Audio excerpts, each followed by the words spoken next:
Bonjour à tous. Donc, je me présente rapidement. Comme Johan l'a dit, je suis professeur au département de mathématiques.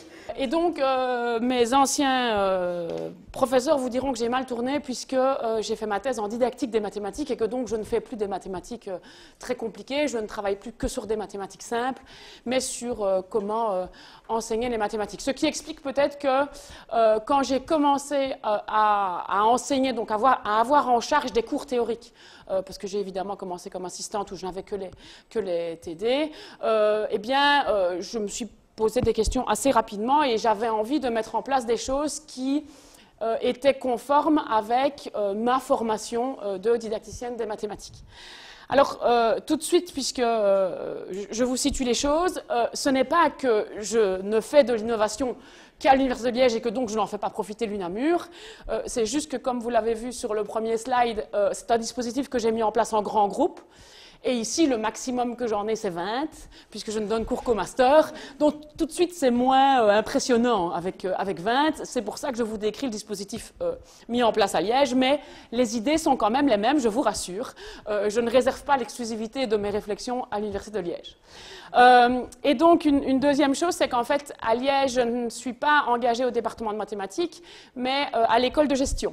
Ce qui explique que mes publics sont des étudiants de bloc 1, mais soit en sciences économiques et de gestion, soit en ingénieur de gestion. Et j'ai été nommée chargée de cours assez récemment pour justement prendre en charge ces cours réputés un peu compliqués en bloc 1. Alors, n'ayez pas trop peur quand même, ça c'est le nombre d'inscrits. Ok. Ceux-là, je les ai au premier quadri, donc quand même, le premier cours, j'envoie effectivement 180. Pour le moment, on est à 140. Hein, bah, c'est quand même pas si mal, on est à la fin du quadri, c'est pas si mal. Ceux-là, c'est au deuxième quadrimestre. Quand j'envoie 350, c'est bien, on tourne en général autour de 300, mais ça reste un auditoire qui est quand même important. Et qu'on peut qualifier de grand groupe. Alors le constat que j'avais fait en tant qu'assistante très vite, c'est le fait que les étudiants venaient au cours théorique pour copier. On peut comprendre, enfin copier à des degrés divers en fonction du fait qu'il y avait un cours bien fait ou pas bien fait, etc. Mais c'est vrai que les enseignants pour qui j'ai travaillé avaient une pratique d'enseigner au tableau, c'est assez courant dans les cours de mathématiques, et donc les élèves copiaient beaucoup, mais étaient très peu actifs du point de vue cognitif quand ils étaient là, parce que souvent ils n'étaient pas là. Et alors je remercie Lionel qui a presque amorcé tout ce que j'ai, enfin presque tout ce que j'ai à vous dire, c'est que pour eux, le but des séances d'exercice, c'était avoir les algorithmes ou les recettes exactement. Ok, on fait comment pour faire cet exercice-là, et s'il vous plaît, faites-en nous un bien. Hein? Et puis après, on changera les chiffres. Hein? On remplacera ce qu'il faut là où il faut. Okay? Et du coup, une déconnexion complète théorie-exercice, ça veut dire qu'ils arrivaient aux séances d'exercice. En général, ils étaient très peu à avoir été au cours théorique. Et en plus, quand ils y avaient été, ils n'avaient absolument pas profité de ce que les enseignants expliquaient pourtant très bien à ce niveau-là. Et alors, évidemment, ce qui arrivait, mais madame, quand on montrait les copies, hein, on montre les copies après l'examen, ils venaient, c'est des assistants qui montrent les copies. Oh, mais madame, écoutez, ça n'avait rien à voir. Votre examen, rien à voir avec les questions qu'on a fait aux exercices. C'est pas juste. Vous avez fait exprès cette année-ci de mettre un examen super compliqué pour que j'échoue. Et donc, allez leur montrer que... Et je leur dis toujours, maintenant je leur dis en rigolant, je dis, écoutez les amis, quand je fais l'exercice, vous comprenez, c'est normal, j'explique super bien. C'est pas possible autrement. Votre problème, c'est de le faire vous-même. C'est pas, quand je le fais, évidemment, c'est facile. Donc tout ça avait un peu tourné dans ma tête. Et je vous avoue que personnellement, j'avais beaucoup de mal à reproduire un cours théorique tel que je l'avais connu à l'université. Ça ne rentrait pas dans ma façon de faire. Et donc, je ne m'imaginais pas donner 2 heures de cours au tableau avec les élèves qui copiaient. Donc, j'avais comme objectif, je l'ai mis en dernier, mais je vais le dire en premier, avoir du plaisir à donner cours. Donc, être contente devant mes étudiants et pas voir ça comme une corvée. Alors ça fait bien, stimuler l'activité cognitive, hein, ça veut dire essayer qu'ils réfléchissent un minimum. Et donc, éventuellement, les placer, alors ça fait grand mot, les placer en situation de recherche. Bon, on va garder il faut toute proportion garder, mais les mettre en activité, leur permettre, leur donner un espace pour réfléchir, pour chercher, même si c'est à un niveau très relatif, je veux dire. Alors, moi, évidemment, de par ma formation, je suis convaincue que se tromper, c'est un des meilleurs moyens d'apprendre. Et donc, je voulais non seulement les autoriser, c'est une chose, mais ensuite les provoquer. Ça veut dire mettre en place des choses qui les obligent à se tromper, ce qu'ils appellent des pièges. Bon, ils n'aiment pas trop, mais c'est pas grave. Parce qu'après, je leur dis que c'était un piège et que donc c'est pas grave. Mais vraiment... qu'ils soient quelque part obligés, en tout cas que ce soit calculé, qu'ils se trompent, même si certains déjouent les pièges, il y en a certains qui s'en sortent. Mais évidemment, le problème de mettre ça en place, c'est que j'avais absolument besoin de pouvoir donner un feedback immédiat sur les erreurs, parce que si c'est pour les mettre dans un piège et puis les laisser repartir avec ça, je loupe un peu le coche et je risque d'un peu nuire à l'apprentissage. Une chose supplémentaire, c'est amener l'étudiant à se construire des stratégies. Je reviens sur cette idée de recette. Les étudiants, ils sont convaincus, notamment en mathématiques et en statistique, puisque je le fais aussi, que quand il y a un énoncé, nous autres, nous regardons l'énoncé et nous voyons se dessiner la résolution. Nous avons une sorte de faculté, comme ça, d'image mentale qui nous... Et donc, leur montrer, de un, que même moi, je ne vois pas tout de suite comment on fait, et que deux, il y a souvent plusieurs façons de faire, et qu'en mathématiques, il y a plusieurs résolutions possibles. Bien évidemment, il faut bien qu'ils se rendent compte aussi que je ne peux pas, à chaque cours, présenter 4 résolutions d'exercices différents. Okay, donc, l'idée, c'était qu'ils puissent prendre conscience de ça. Et ça, je l'ai déjà dit. Le dispositif que j'ai mis en place, premièrement, ça a chamboulé un petit peu tout le monde. J'ai dit, il n'y a plus théorie et exercice. Alors là, je ne vous raconte pas la tête de mes collègues et des administratifs. Pardon? Attends, moi j'ai une petite case. Il faut que je dise si tu fais théorie à 8 heures et exercice le jeudi ou le contraire. Non, tu ne mets rien. Tu ne mets pas théorie et exercice, tu mets juste cours. Mais il n'y a pas ça dans mes cases. Écoute, tu trouves, tu mets rien, tu mets un blanc, tu mets autre, tu mets ce que tu veux. Mais voilà. Donc ça a perturbé les étudiants parce que quand est-ce qu'on doit apporter le fascicule d'exercice? Tout le temps. Et le fascicule de théorie? Tout le temps. Ça c'était pas facile. Mais bon, ça a comme corollaire évidemment que c'est moi qui fais tout. Puisque je mets tout ensemble. Ok? Rassurez-vous, je ne suis pas toute seule. Une deuxième chose que j'ai mis en place, c'est simplement, de manière assez évidente, des notes de cours à compléter. Okay, donc, ni parfaitement complètes, ni je copie tout au tableau. J'ai essayé de faire un peu un mélange entre les deux.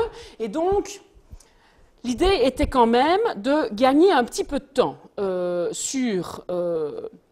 sur leur prise de notes. Donc voilà, par exemple, le genre de truc qu'il y a. Ne cherchez pas à comprendre. Hein. J'ai pris un truc exprès pas très compréhensible, même pour les matheux, parce que c'est un peu spécial. Mais voilà, ça, c'est ce qui est en noir, je le projette, et je projette évidemment au fur et à mesure ce qu'il faut compléter dans les petits points. Idem pour le graphique, ils doivent le faire, etc.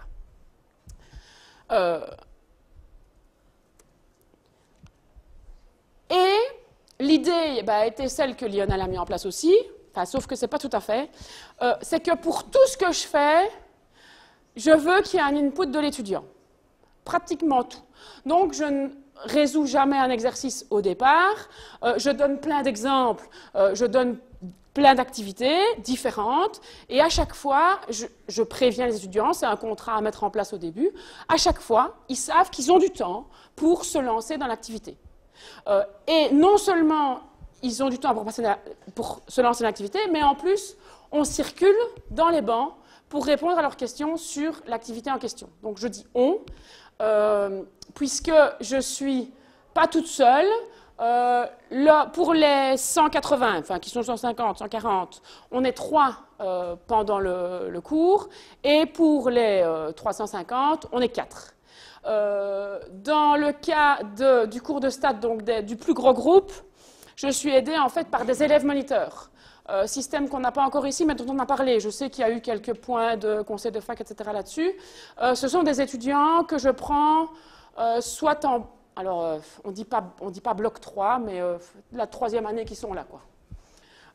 Ou en master, hein, voilà, master, bloc 1 ou bloc 2, qui ont bien réussi le cours et qui donc circulent dans les bancs aussi pour répondre aux questions. Sachant qu'il y a tout un travail avec eux, d'expliquer qu'ils sont avant tout là pour répondre aux questions de base et que dès qu'ils ont une hésitation ou qu'ils ne sont pas très sûrs de la réponse, ben évidemment, qu'ils m'appellent et que ça ne pose pas de souci, et c'est ce qu'ils font en général. Je ne vais peut-être pas parler de tout, mais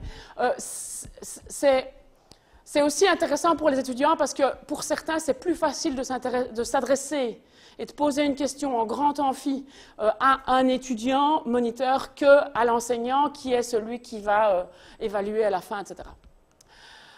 Donc évidemment, j'ai réorganisé les rangées, ça aussi, ça a été toute une histoire. Parce qu'évidemment, il a fallu que je demande des grands locaux pour mes grands groupes. Mais maintenant, bon, au bout de quelques années, ça devient automatique et j'ai systématiquement un auditoire qui me permet de mettre ça en place. Donc, ils sont les ingénieurs de gestion, donc le plus petit groupe, je sais les mettre 2 rangées sur 3, et les sciences économiques et de gestion, je les mets 3 rangées sur 4, sachant que les rangées sont relativement étroites et qu'on sait passer sans problème pour les questions du milieu, entre guillemets, en passant devant et derrière.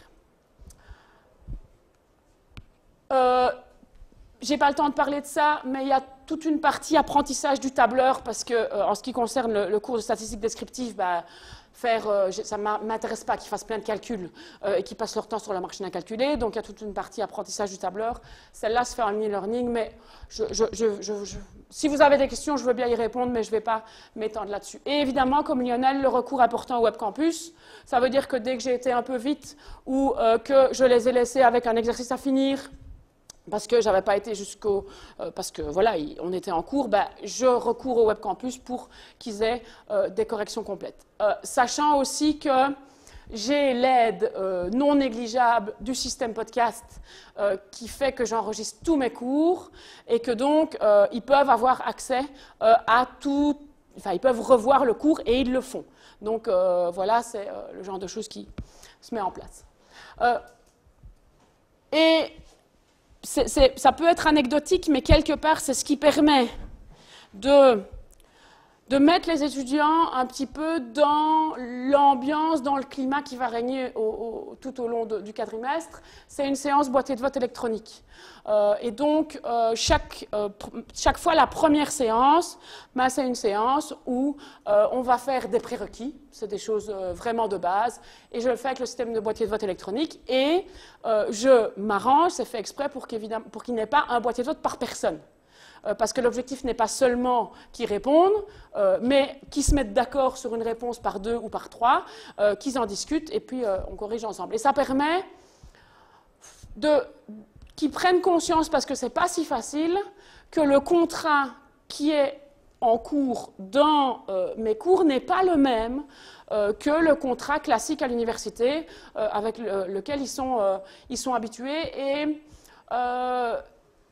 il faut... Enfin, j'explicite très fort le contrat au début, mais ce n'est pas si facile et tout le monde ne réagit pas de la même façon par rapport à ce nouveau type de contrat. Alors, quelques constats là-dessus. Donc, comme je vous l'ai dit, on passe dans les bancs très régulièrement. Alors, si je dis très régulièrement, c'est peut-être pas... je vais dire que sur 2 heures de cours, je pense que je suis dans les bancs au moins 45 minutes. Sur 2 heures de cours, en gros. Alors, suivant les séances, c'est une moyenne, hein, mais donc il y a quand même une très grosse partie du temps où je ne parle pas et où c'est eux qui travaillent. Toutes les surprises, c'est exactement ce que disait Lionel tout à l'heure. Moi, ça m'interpelle, en passant dans les bancs, de voir, encore après X années où je mets ce système-là en place, ce qui pose problème et que je n'avais pas encore identifié, et qui n'est pas nécessairement dans ce que je dispense comme information, mais parfois dans des choses vraiment plus basiques. Et je me dis parfois, c'est interpellant de prendre conscience de ça et de se dire comment est-ce qu'on peut construire vraiment des choses tangibles avec autant de soucis par ailleurs sur des choses parfois de base. Maintenant, attention, j'ai des surprises dans le bon sens, enfin des surprises comme celle-ci, mais aussi de très bonnes surprises dans le bon sens, avec des questions qu'ils se posent parce qu'ils sont mis en activité, parce qu'ils sont mis en recherche, que, bon, maintenant je commence à avoir un peu d'expérience, donc je sais plus à quoi m'attendre, mais j'ai déjà été très surprise de questions très fines, notamment sur les énoncés d'exercices, puisque je ne formate plus la réponse aux questions, ils lisent les énoncés, mais 1000 fois plus que quand je le faisais en TD, où les exercices étaient très formatés et où ils ne cherchaient pas midi à 14 h.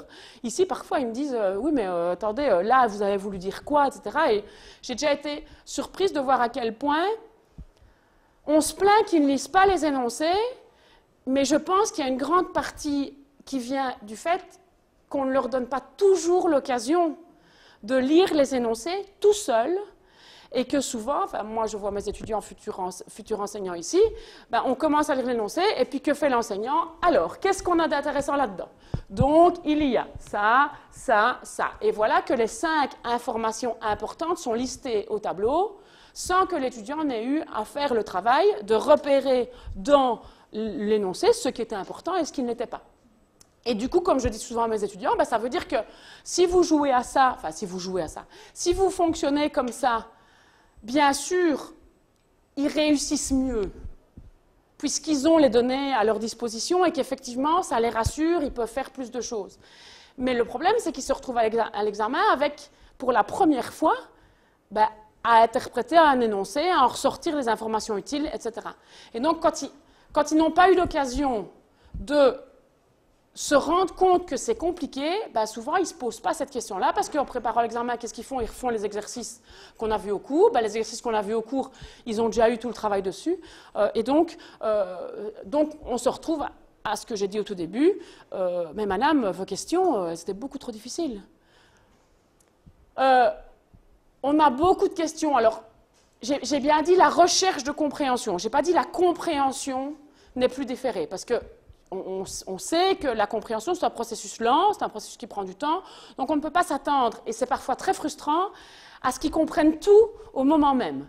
Et parfois, il faut pouvoir leur dire, OK, voilà, on explique certaines choses, mais prends le temps, tu vas voir, il y a d'autres choses après, ça va éclairer les choses, donc on ne peut pas tout expliquer parfaitement, mais il y a au moins cette recherche de compréhension. Et par exemple, même dans une démonstration, voilà, bah, je mets l'énoncé, écrivez-moi l'hypothèse et la thèse. Okay, bah déjà ça, c'est compliqué. Écrire l'hypothèse et la thèse, pour ceux qui se rappellent un peu ce que c'est, que l'hypothèse et la thèse, bah je vois qu'en début d'année, c'est très compliqué. Maintenant, ça commence à aller parce qu'à chaque fois, ils savent qu'ils vont devoir l'écrire. Je ne dis pas que je circule dans les bancs tout le temps. Parfois, je leur laisse juste 2 minutes, j'attends. Et puis, on commence la démonstration et très souvent, je dis, bah tiens, qu'est-ce qu'on ferait bien maintenant? OK. Ah, on ferait bien ça, eh bien faites-le. Et ils commencent par écrire au crayon. C'est là qu'on est parfois surpris. C'est là qu'on a des choses qui... Les fonctions ont des propriétés extraordinaires. Les X se simplifient avec une facilité merveilleuse. Et donc, en particulier, je dis encore bien, c'est un exemple, mais j'ai encore eu l'autre jour. Voilà, on a ceci, OK? Et moi, je veux arriver à ce qui se trouve là. OK? Alors, allez, on n'est pas loin, il vous reste à faire une étape. Eh bien, je vois dans les bas, oui. Donc, ils avaient la première ligne, ils ont pris celle qui était là, ils l'ont recopiée là-bas. Eh bien, on y est arrivé. Ah ben oui, on y est arrivé, voilà, donc je compare souvent les formules magiques et les formules mathématiques. Hein, j'essaye qu'on distingue un peu les deux, celles qu'on peut faire à mon cours et celles que David Copperfield utilise, hein, comme par exemple il fait apparaître une colombe, mais nous on n'a pas le droit de faire apparaître x carré comme ça par l'action du... Non, si je peux dire le Saint-Esprit. Enfin bref, on a plein de choses comme ça. Mais on répond à des questions vraiment intéressantes, et c'est ça qui est passionnant.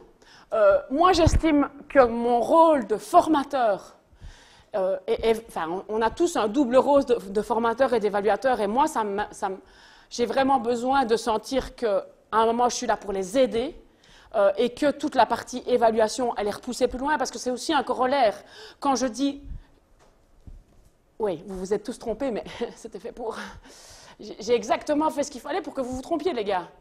Ben, ça veut dire que quelque part... Si c'est moi qui l'ai fait exprès, c'est que je ne regarde pas leurs erreurs comme quelqu'un qui va barrer en rouge et mettre -1 parce que tu t'es trompé, puisque c'est moi-même qui les ai amenés à se tromper. Okay, je trouve que c'est encore autre chose que de dire « tu as le droit de te tromper ».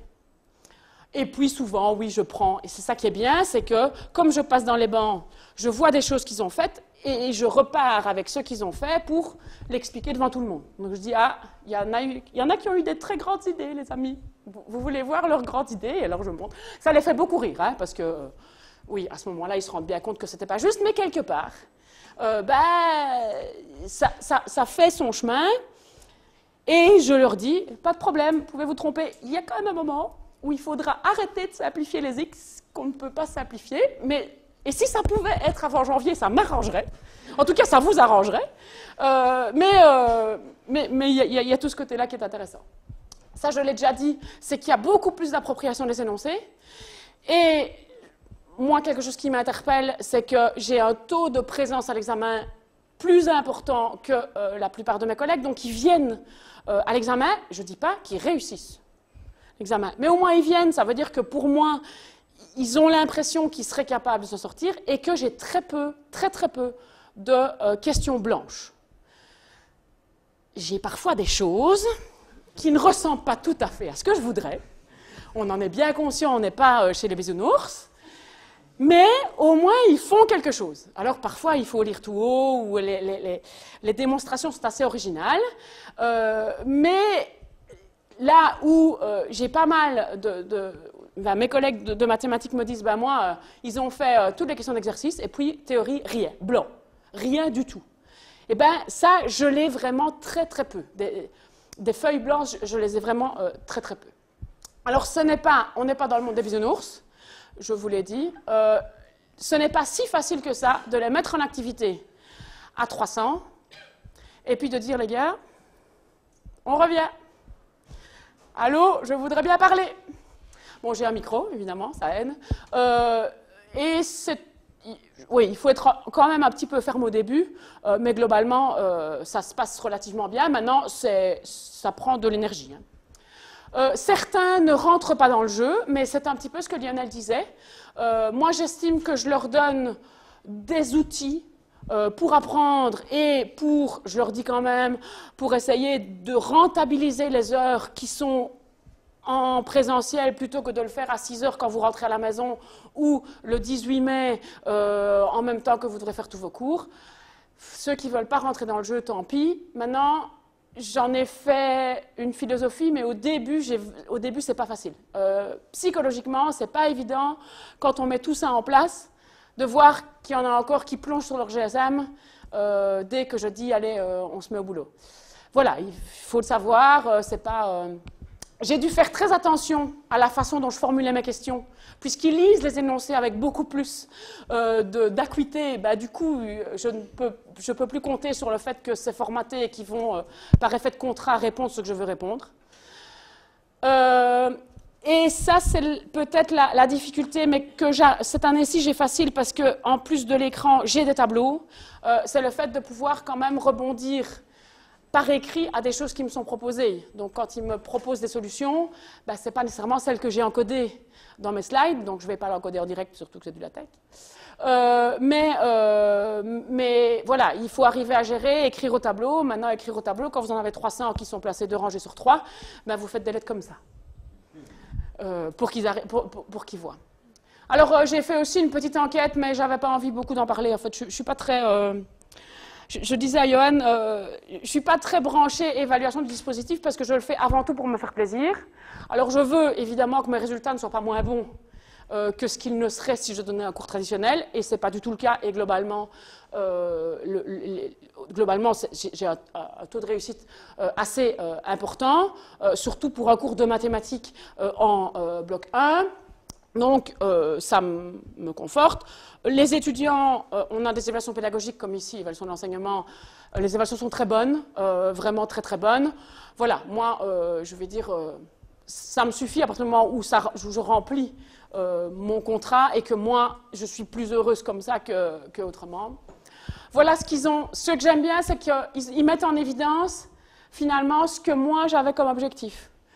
Donc, ils mettent en évidence que ce qui leur a plu le plus, c'est résoudre les exercices par eux-mêmes, être mis en activité et alterner théorie-exercice. Donc, c'est vraiment les 3 points qui sont les plus mis en évidence. Et moi, c'était quand même mes objectifs. Voilà, les interactions, l'organisation générale, les aspects concrets. C'est assez marrant parce qu'ils parlent d'aspects concrets et d'utilité, alors que honnêtement, moi qui suis pour mettre le plus possible de concret dans le cours de mathématiques, je me rends bien compte qu'avec le contrat que j'ai sur les notions qu'il me faut voir, c'est pas très facile. Donc, j'ai pas l'impression, et eux bien. Donc, voilà, tant mieux. Pour une fois que c'est eux qui trouvent que le cours est concret et moi pas assez, c'est pas plus mal. Et alors, je ne résiste pas à l'envie de vous mettre un petit commentaire qu'un étudiant m'avait laissé. Voilà. Il faut de temps en temps... faut de temps en temps se faire un peu plaisir. Et donc, voilà, j'ai vu que tu l'avais fait aussi, donc je me suis dit, ça va, je le montre. De toute façon, c'était la dernière ligne. Donc, voilà, en gros, et si vous avez des questions, ben, n'hésitez pas.